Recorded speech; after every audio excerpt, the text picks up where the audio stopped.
اعوذ باللہ من الشیطان الرجیم بسم اللہ الرحمن الرحیم رب زدنی علما۔ آج ہم کر رہے ہیں کہانی بے وقوف کچھوا۔ جنگل کے مغربی حصے میں سرسبز و شاداب درختوں کے درمیان پانی کا ایک خوبصورت تالاب تھا۔ انسان ہو یا جانور، پانی اس کے لیے زندگی کی بنیادی ضرورت ہے۔ صاف ستھرے پانی کا تالاب جانوروں کے لیے بہت بڑی نعمت تھا۔ چشمے کے کنارے دو مرغابیوں نے اپنا گھر بنا رکھا تھا، جبکہ تالاب کے اندر ایک کچھوے میاں نے بھی مستقل بسیرا کیا ہوا تھا۔ وقت گزرنے کے ساتھ تینوں کی آپس میں گہری دوستی ہو گئی۔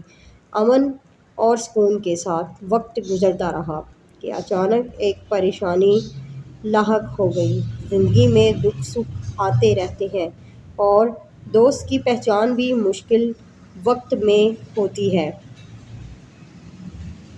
ہوا یوں کہ گرمی کی شدت سے تالاب کا پانی کم ہونے لگا اور چند دن میں ہی تالاب خشک ہونے کے قریب ہو گیا۔ پانی کے بغیر مرغابیوں کی زندگی بے معنی تھی۔ لہٰذا انہوں نے سوچا کہ کسی دوسرے تالاب کی تلاش میں جانا چاہیے۔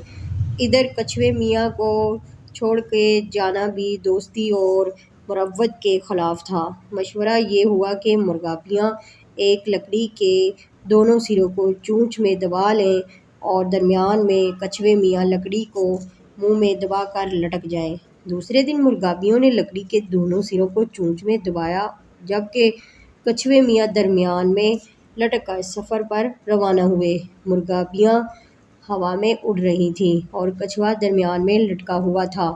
اس منظر کو جب باقی پرندوں نے دیکھا تو خوب ہنسے۔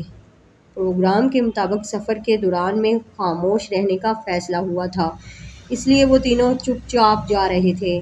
ایک کوے کو شرارت سوجی اور وہ اڑ کر قریب آیا اور مرغابیوں سے کہنے لگا، "کہاں جا رہے ہو؟" مرغابیوں نے کوئی جواب نہ دیا تو وہ کچھوے کے پاس آیا اور کہنے لگا، "کچھوے میاں، آج تو بڑے مزے میں ہو، کہاں کا ارادہ ہے؟" کچھوا، جو پہلے ہی کافی تھکا ہوا تھا، کہنے لگا، "بس بھائی، کیا بتاؤں، یہ سب دوستوں کی مہربانیاں ہیں۔" ادھر کچھوے نے بولنے کی وجہ سے منہ کھولا تو لکڑی چھوٹ گئی اور وہ نیچے آن گرا۔ مرغابیوں نے بے وقوف کچھوے کو افسوس سے دیکھا اور آگے چلی گئیں۔ اخلاقی سبق: بے وقوفی کا انجام برا ہوتا ہے۔